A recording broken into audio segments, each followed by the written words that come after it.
Varicose veins కి సరైన చికిత్స కోసం సంప్రదించండి Avis hospital. Welcome to Suman TV. నేను మీ సుమన్ టీవీ నాగ్. కోల్కతా ఇన్సిడెంట్కి సంబంధించినటువంటి వాటిలో కనుక మనం చూస్తే సంజయ్ రాయ్ ఒక కీలక విషయాన్ని బయటపెట్టడం జరిగింది. వినీత్ అనేటువంటి ఆఫీసర్ వలన నేను ఇవాళ ఇరుకుని పడ్డాను అని చెప్పేసి ఆ వీడియో విజువల్ కూడా అందరూ చూశారు. దాంతోపాటు నేను అండ్ హైకోర్టు అడ్వకేట్ రవీంద్రనాథ్ గారు మాట్లాడుకోవడం జరిగింది. అయితే సెల్డా హైకోర్టులో దీనికి సంబంధించినటువంటి విషయంలో కనుక మనం చూస్తే కొన్ని కీలక విషయాలు ఈ రోజు వరకు అంటే కొంతమందిని అంటే ఇంకొక 5గురిని కూడా తీసుకోవడం జరిగింది. సో 5గురితో పాటు ఇతను కూడా ఉన్నాడు. 5గురు డాక్టర్స్ ఉన్నారు అందులో. కోర్టులో ఏం జరిగింది, దీనికి సంబంధించినటువంటి అప్డేట్స్ ఏంటి అనేది ఈరోజు మనతో పాటు హైకోర్టు అడ్వకేట్ రవీంద్రనాథ్ గారు ఉన్నారు. అది వారి మాటలను తెలుసుకుందాం. Hello sir. హాయ్ అండి నాగరాజ్ గారు. సార్, ఇప్పటి వరకు ఉన్నటువంటి అప్డేట్స్ ప్రకారం కనుక మనం చూస్తే చాలామంది సత్వర న్యాయం ఎప్పుడు జరుగుతుంది అనేటువంటి దాన్ని నిజంగా డైల్యూట్ అయిపోయిందా లేదా ఏ విధంగా ఉంది, అప్డేట్స్ ఏంటి అని ఎదురు చూసేటువంటి వాళ్ళు ఉన్నారు. ఎస్పెషల్లీ మీరు నేను చేసేటువంటి వీడియోస్కి ఎక్కువ మంది అడిగినటువంటి వాళ్ళు కూడా ఉన్నారు కాబట్టి అడుగుతున్నాను. ప్రస్తుతం ఉన్నటువంటి కీలక అప్డేట్స్ ఏంటి సార్? అసలు ఆ 5 మెంబర్స్ డాక్టర్స్ని కూడా ఇవాళ కోర్టులో విచారణ జరిపినట్లయితే తెలుస్తుంది. ఏం జరిగింది? ఆర్జికర్ మెడికల్ కాలేజ్ అత్యాచారానికి సంబంధించినటువంటి కోర్టులో ట్రయల్స్ నవంబర్ 11th నుంచి ప్రతిరోజు జరుగుతున్నాయి. November 11th Sanjay Roy interrogation చేశారు.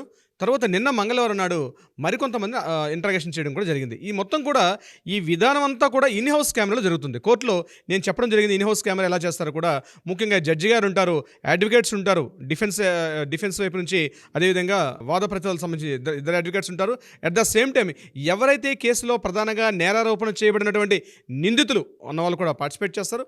అట్ ద సేమ్ టైం ఎవరైతే దీనికి సంబంధించిన రిలేటెడ్ ముఖ్యంగా సిబిఐ సంబంధించిన ఆఫీసర్స్, సిబిఐ ఫోరెన్సిక్ ఆఫీసర్స్, ఈ కేసుకు సంబంధించిన ప్రధాన వ్యక్తులు తప్పించి థర్డ్ పర్సన్స్ ఎవరు కూడా ఈ కేసులో ఈ ఇన్ హౌస్ కెమెరాలో జరిగేటువంటి కోర్టు యొక్క ప్రొసీడింగ్స్ ఎవరు కూడా ఇందులో పార్టిసిపేట్ చేయరు. అయితే నిన్న మంగళవారం నాడు ఏం జరిగిందంటే సంజయ్ రాయ్ కోర్టులో ప్రొసీడింగ్స్ ప్రకారం ఆయన్ని ప్రాసిక్యూట్ చేస్తున్నారు. అట్ ద సేమ్ టైం ఎవరైతే ఆగస్టు 8వ తేదీ నాడు అభయకు సంబంధించినటువంటి కేసులో ముందు రోజు రాత్రి అంటే అమ్మాయి చనిపోయినటువంటి సమయం సుమారుగా 4:10 ఎవరైతే ఎప్పుడైతే గుర్తించారో ఆ ముందు గంటల వరకు అంటే సుమారుగా రాత్రి 8 గంటల నుంచి ఆమెతో పాటు ఆమె నిద్రించే సమయం సుమారుగా 1:30-2 అని పోస్ట్ మార్టం రిపోర్ట్లో వచ్చింది.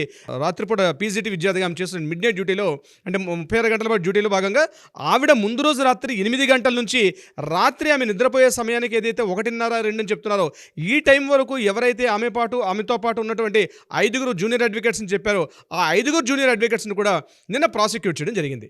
ఆ 5గురిలో కూడా అందరినీ ఒకేసారి కాకుండా 2 విడతల వారుగా చేశారు. ఇద్దరిని మంగళవారం చేశారు. ఈరోజు బుధవారం నాడు మరో 3గురిని ఇంట్రాగేషన్ చేయడం కూడా ప్రాసిక్యూషన్ చేయడం కూడా జరిగింది. ఆ ఇద్దరిని ప్రాసిక్యూట్ చేసిన భాగంగా ఆ కోర్టు ట్రయల్స్లో కూడా జరిగింది. మీరు ఎందుకు ఉన్నారు ఇక్కడ? ఆ టైంలో మీకు అభయకి మధ్య జరిగిన డిస్కషన్ ఏమిటి? ఆవిడ ఎటువంటి మానసిక స్థితిలో ఉంది ఆ రోజు అని ఆ ఇద్దరు వైద్యాధికారులను కూడా మాట్లాడడం జరిగింది. ఆ ఇద్దరు చెప్పే కీలక విషయాలు అంటే మేము రాత్రి సుమారు 10 గంటల వరకు మేము అభయ్తో ఉన్నాం. ముఖ్యంగా కాలేజ్ సంబంధించిన కొన్ని విషయాలు మాట్లాడుకున్నాం, ఎగ్జామ్స్ సంబంధించిన కొన్ని విషయాలు మాట్లాడుకోవడం జరిగింది. అదేవిధంగా మన భవిష్యత్తులో మనం ఏ పార్టీకి వెళ్ళాలి, ఎక్కడ ఉంటుందని చెప్పి మేము జస్ట్ క్యాజువల్గా మాట్లాడుకున్నాం.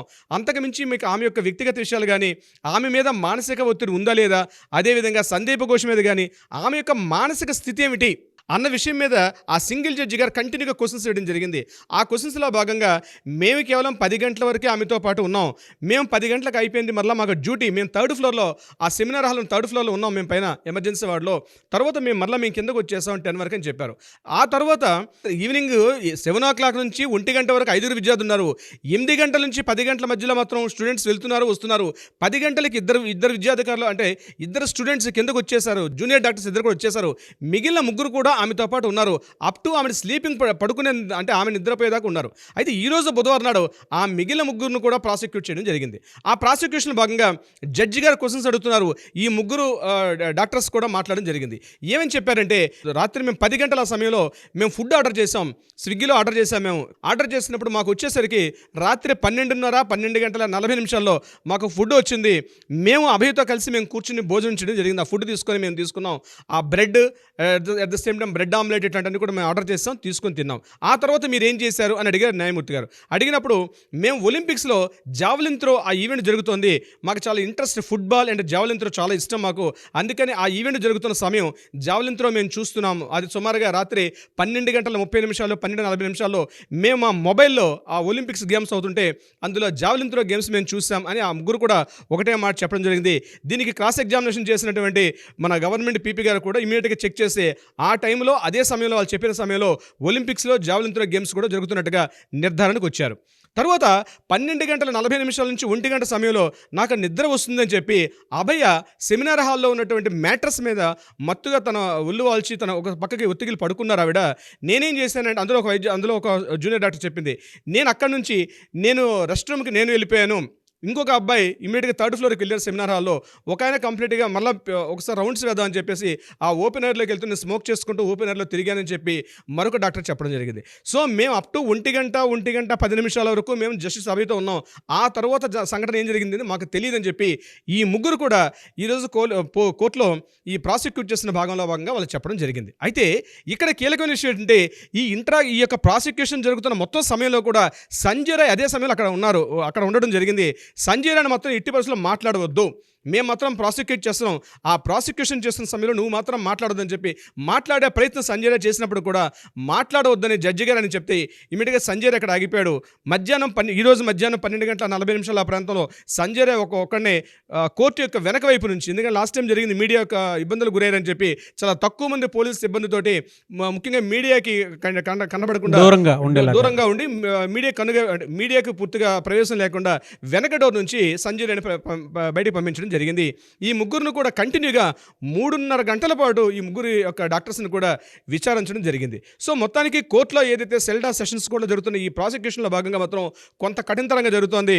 Each and every pin to point CBI file చేసినటువంటి సాక్ష్యాధారాలు, అలాగే సేకరించిన ఆధారాలు, అట్ ద సేమ్ టైం ఎవరైతే ఈ కేసుకు సంబంధించి ఉన్నారో వీళ్ళకు కూడా చేయడం జరిగింది. అయితే ఇంకొక విషయం మనకు తెలిసిన ఈరోజు మనకు కీలకమైన విషయం బయటపడింది ఏంటంటే ఇప్పటి వరకు కూడా ఎవరైతే ఈ జూనియర్ డాక్టర్స్ ఉన్నారో ఈమెతో పాటు ఉన్నటువంటి వాళ్ళకి కేవలం ఇంట్రాగేషన్ చేసాం అనుకున్నాం. కానీ ఈరోజు సిబిఐ డిస్కషన్లో భాగంగా బయటకు వచ్చి ఆ అడ్వకేట్స్ చెప్పిన విషయం ఏంటి, వీళ్ళ మీద కూడా పాలిగ్రాఫ్ టెస్ట్ చేశారు, వీళ్ళ మీద కూడా ఈ నార్కోటిక్ టెస్ట్ చేయడం కూడా జరిగింది డాక్టర్స్ మీద కూడా. వీళ్ళు చెప్పింది నిజమా అబద్ధమా క్రాస్ ఎగ్జామినేషన్ చేస్తున్న భాగంలో కూడా వీళ్ళతో పాటు కూడా అరకటి టెస్టులు కూడా చేయడం జరిగింది. సో ఎనీవే సిబిఐ ఏదైతే దర్యాప్తు ఇచ్చినటువంటి చార్జ్ షీట్లో భాగంగా ఏదైతే సబ్మిట్ చేశారో దాన్ని బేస్ చేసుకుని జడ్జి గారు కంప్లీట్గా ఇంట్రాగేషన్ చేయడం జరిగింది. సో ఇది ఒక విచారణ ప్రక్రియలో భాగంగా జరుగుతుంది. రేపు కూడా విచారణ ఈ సమయం కల్లా జరుగుతుంది. మనకు అప్డేట్స్ డెఫినెట్గా మనం ఈ టైంకి ఇద్దాం నాగరాజ్ గారు. కానీ చాలా విషయాలు బయటకు వచ్చాను.